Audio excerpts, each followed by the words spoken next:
It's been 3 months since the accident, and the reality of losing my mom and grandparents still grips me with an unforgiving coldness. I'm left with a vast fortune, an inheritance that feels more like a chain than a gift. Sitting in the living room, the phone call with my dad replays in my mind. His voice, usually so confident, had an edge of desperation this time. "Ava, you need to think about your step-siblings," he had said. I remember my terse reply, "Why should I? They're struggling. After I lost my job, things have been tough. You have enough to share." His words had sparked a fury in me. "Dad, they are not my family. This money is from Mom and Grandpa. They meant it for me, not for your new family." "But Ava, they need this. It could change their lives." His plea made my heart race with anger. "So could have your loyalty to our family, Dad. You made your choices. Now I'm making mine." He tried to argue, but I cut him off. "No, Dad, I've made up my mind." Hanging up, I felt a mix of triumph and guilt. I knew my decision would deepen the rift between us, but the thought of sharing my inheritance with the children of the woman who tore our family apart was unimaginable. My friends have suggested compromise, giving them a small part to ease their burden. But to me, it's not about the money. It's about principle, about the scars left by betrayal. This inheritance is a reminder of everything I lost. A family torn apart, a childhood marred by divorce and deceit. Sharing it would feel like invalidating all that pain, like saying it was all for nothing. As I sit alone, the house feels emptier than ever. This decision might isolate me further, but it's a stand I need to take, for Mom, for Grandpa, and for the family we once were. I brace myself for the fallout. There will be angry calls, harsh words, maybe even legal threats, but I'm ready. This is more than just money. It's about preserving the last vestiges of a family that once was, and a stand against those who shattered it. The following days were a blur of cold silences and heated conversations. My phone became a battleground, with messages and calls flooding in from Dad and his wife. They were relentless, painting me as the villain in a narrative I refused to accept. One evening, as I was trying to focus on a book, my phone buzzed with an incoming call from Dad. With a deep breath, I answered. "Iva, we need to talk about this reasonably." Dad's voice came through, a hint of frustration lacing his words. "There's nothing to discuss, Dad. I've made my decision," I replied, my tone firm. "This isn't just about you, Ava. It's about family, about doing what's right," he countered. "They're not my family." "You made sure of that," I shot back, the bitterness in my voice surprising even me. There was a pause, heavy and charged. "I know I made mistakes, but don't let that punish your step-siblings. They've done nothing wrong." I felt a twinge of guilt but pushed it away. "It's not about punishing them. It's about honoring the wishes of Mom and Grandpa. They left this to me, not to them." "Ava, please. Think about it. Just a small portion could—" "No, Dad. I won't be guilted into this. I'm sorry." I hung up before he could reply. The days that followed were a test of my resolve. Dad's wife, whom I never had much of a relationship with, sent me messages pleading for financial help. She painted a grim picture of their life, of struggles and hardships, but her words fell on deaf ears. I couldn't forget how her affair with Dad had shattered our family. My friends were divided on the issue. Some understood my stance, while others suggested I relent to give a small part of the inheritance to ease their burden. "You'll still have more than enough," they reasoned. But every time I thought about relenting, I remembered the cold Christmas dinners, the forced conversations, the way Dad's new family seemed like a replacement for the one he had left behind. No, this was more than just money. It was a stand for what I believed in. As the pressure mounted, I found myself withdrawing, spending more time alone, trying to find peace in the solitude. The mansion, once filled with laughter and love, now echoed with the ghosts of a past I couldn't return to. My decision had set me on a path that I knew would lead to more loneliness. But it was a path I had chosen. The rift with my father and his family was deepening, but I was determined to stay true to my convictions, no matter the cost. The weight of my decision began to press down on me as the days turned into weeks. The coldness from my father's side of the family was expected, but the isolation I felt was more profound than I had anticipated. It wasn't just them. Even among my friends, I sensed a shift. Whispers of being too harsh, too unforgiving, started to reach my ears. One afternoon, as I was trying to immerse myself in my studies, My best friend Emily called. Her voice was gentle, but her words carried a weight. "Ava, are you sure about this? I mean, completely sure?" Emily asked. Her question wasn't just casual curiosity. It was laden with concern. I sighed, feeling the familiar surge of frustration. "Yes, I'm sure. Why does everyone keep questioning my decision?" "Because it's a big one, Ava. And it's not just affecting you. It's affecting your relationship with your dad and his family," she said softly. I frowned, feeling the sting of her words. "They were never really family to me, Em. You know what happened. Why is everyone acting like I'm the one who did something wrong?" "It's not about right or wrong, Ava. It's about what this is doing to you. You're isolating yourself, and it's worrying." Her words were like a mirror, reflecting a truth I had been avoiding. The mansion felt more like a prison than a home, a place filled with the memories of a family that no longer existed. The silence was suffocating, and the loneliness was a constant companion. I changed the subject, not wanting to delve deeper into my feelings. But after the call, her words lingered in my mind. Was I letting my resentment and hurt dictate my actions? Was this stand worth the cost of my peace? The following week, my father's wife reached out again. This time, her message was more desperate, almost begging. "Ava, please reconsider. The kids are struggling. They don't have the same opportunities you had."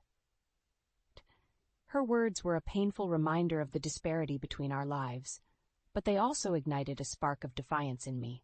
Why should I be responsible for the consequences of their parents' choices? My mom and grandparents had worked hard for this legacy. It wasn't meant to be a remedy for my father's mistakes.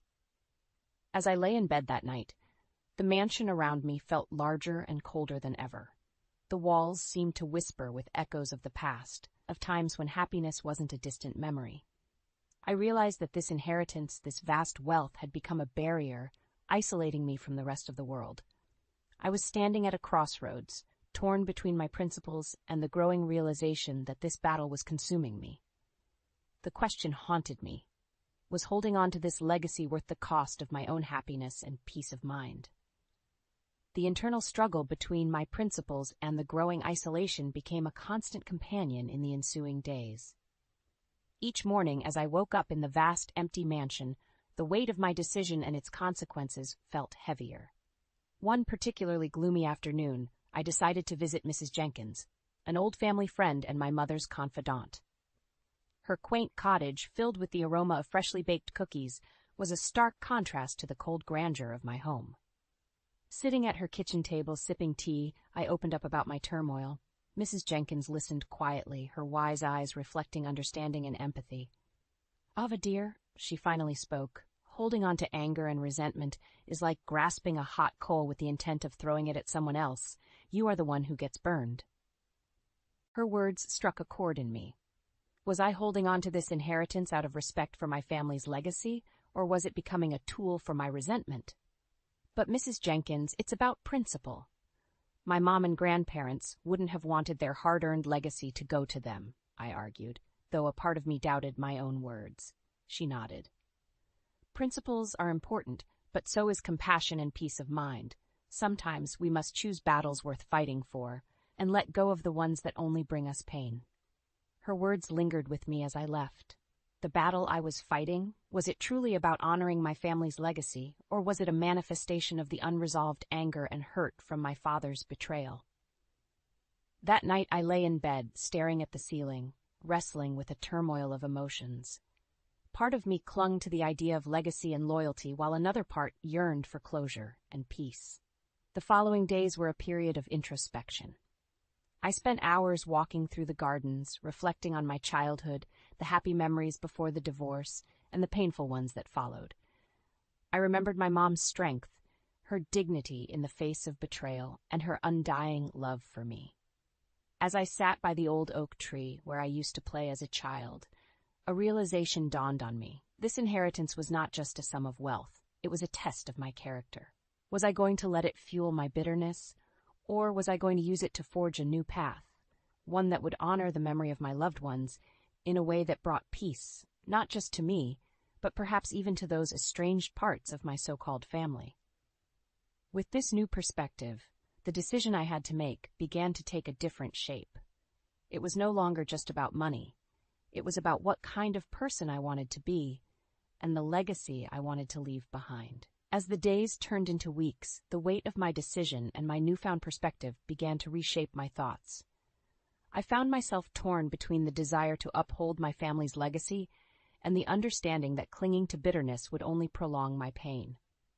One evening, while going through old photo albums, I stumbled upon pictures of happier times. Times before the divorce, before everything changed. Seeing my younger self smiling, carefree, surrounded by a loving family, stirred something within me. It was a stark reminder of how much had changed and what I had lost. The phone rang, breaking the silence. It was Dad. I hesitated but answered, my heart pounding in my chest. "Ava, I know we've had our differences, but I need to talk to you about something important." Dad's voice was somber. I listened, a mix of curiosity and apprehension taking hold.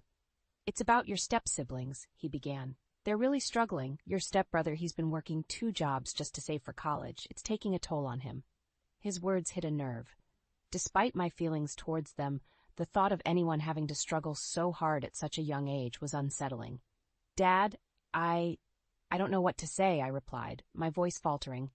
"Ava, I'm not asking you to forgive me or forget what happened, but they are innocent in all of this. A little help could go a long way for them," he urged. After we hung up, his words echoed in my mind. I was conflicted. My initial decision was driven by a sense of loyalty to my mom and grandparents. But now, hearing about my stepbrother's struggles, I couldn't help but feel a pang of empathy. The following day, I decided to seek advice from a trusted mentor, my university professor, Dr. Ellis.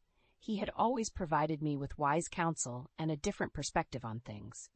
"Ava, it's commendable that you want to honor your family's legacy," Dr. Ellis said after listening to my story. "But sometimes the best way to honor someone's memory is by spreading kindness and generosity, especially to those who might not expect it from us." His words were a gentle nudge, steering me towards a decision I never thought I'd consider. Was I ready to let go of the past hurts and extend a helping hand to those who were, in a way, a part of my extended family? That night, as I lay in bed, I thought about my mom and grandparents. What would they have done in my place? Would they have held on to the past, or would they have chosen a path of compassion and forgiveness? The decision I was about to make felt like stepping into unknown territory. It wasn't just about the money anymore. It was about breaking free from the chains of resentment and hurt. It was about choosing a path that could potentially bring healing, not just to me, but also to those whose lives were inadvertently intertwined with mine. The decision to potentially alter the course of my step-siblings' lives weighed heavily on me. However, as I mulled over the conversations with my father, Mrs. Jenkins, and Dr. Ellis, a clarity began to emerge. This was not just about giving away money. It was about breaking a cycle of resentment and animosity that had plagued our families for years. One crisp morning, I made my way to the attorney's office, the custodian of my family's estate. Mr. Thompson, a stern yet kind man in his 60s, greeted me with a knowing look. "Ava, I've been expecting you. Your father has been quite persistent in contacting me about your decision," he said, adjusting his glasses. Sitting across from him, I took a deep breath. "Mr. Thompson, I've decided to set up a trust fund for my step-siblings' education. However, it's important that this is done anonymously. They should not know that the help is coming from me." Mr. Thompson raised his eyebrows, a hint of surprise in his eyes. "That's a very noble decision, Ava. But are you sure? This goes against your earlier stance." I nodded, feeling a sense of peace with my decision. "Yes, I'm sure. This is the right thing to do. It's what my mom and grandparents would have wanted, to help others, but without expecting anything in return." The legal formalities were sorted with precision and discretion. As I left the office, I felt a weight lift off my shoulders. I had found a way to honor my family's legacy while also extending an olive branch to a part of my life I had long resented. The news of their sudden financial assistance reached me through a phone call from my dad a few weeks later. He was overjoyed, though clueless about my involvement. His voice, filled with relief and happiness, was something I hadn't heard in a long time. "Ava, you won't believe it. An anonymous donor has set up a trust fund for the kids' education. It's a miracle," he exclaimed. I smiled, a sense of satisfaction filling me. "That's wonderful news, Dad. I'm happy for them," I replied, keeping my tone neutral. The decision to help my step-siblings anonymously did more for me than I had anticipated. It allowed me to let go of the bitterness that had clouded my heart and to make peace with a part of my past that I had struggled with. Standing by my decision also meant standing by my values, doing what I felt was right, but on my own terms. It was a testament to the strength and resilience I had inherited from my mother and grandparents. In that moment, I realized that the true legacy they had left me was not just wealth, but the ability to make choices that could bring about positive change, even in the most complex situations. As I moved forward, I found a new sense of purpose and direction. The mansion, once a symbol of isolation and loneliness, began to feel like a home again, filled with possibilities and a future that I was ready to embrace. The months following my decision to help my step-siblings, albeit anonymously, brought a subtle yet profound change in my life. The mansion, which had once echoed with the loneliness of my struggles, started to feel different. It was as if the walls, once witnesses to my family's unraveling, were now basking in the light of a newfound peace. I began to invest more time in my passions and interests. The vast gardens of the estate, which had been meticulously maintained, became my sanctuary. I found solace in tending to the roses my mother loved, feeling closer to her with each bloom that flourished under my care. My focus on academics intensified as well. I enrolled in a master's program, driven by a desire to not just further my education, but to make a meaningful impact in the world. The inheritance, once a burden, now felt like a tool to carve a path that was truly my own. In this newfound tranquility, I also discovered the courage to rebuild bridges. I reached out to my father, initiating conversations that were no longer laced with resentment or bitterness. Our relationship, while still tentative, began to heal. The bitterness that had once defined our interactions gave way to cautious optimism. One brisk autumn day, I invited Dad over for lunch. It was the first time he had been to the mansion since the inheritance was settled. We sat in the dining room, where the air was filled with the aroma of roasted chicken, and the chatter was tentative but genuine. "Ava, I want to apologize for how I handled everything," Dad said, his eyes not quite meeting mine. I looked at him, seeing not just the man who had hurt me, but also the father who was trying to make amends. "I understand, Dad. We both made mistakes. Let's just try to move forward, okay?" He nodded, a small smile tugging at his lips. "I'm proud of you, Ava. You've grown into an incredible woman. Your mother would have been so proud." Hearing those words, something inside me healed a little more. It wasn't just about forgiveness. It was about understanding and moving on from the past. As winter approached, the mansion became a hub of activity. I started hosting small gatherings, inviting friends and even some distant relatives. The house, once a symbol of my isolation, became a place of warmth and laughter. In those moments, I realized the true essence of the inheritance I had received. It wasn't just the wealth or the estate. It was the resilience, the compassion, and the strength to make difficult decisions. My family's legacy wasn't just in the tangible assets they left behind. It was in the lessons they taught me, the love they gave me, and the courage they instilled in me to forge my own path. As I stood by the window one evening, looking out at the sprawling grounds blanketed in snow, I felt a deep sense of contentment. I had not only preserved my family's legacy, but had also started writing my own story, one of healing, growth, and hope. The journey ahead was still uncertain, but I was ready to face it with a heart that was now open to the endless possibilities that life had to offer.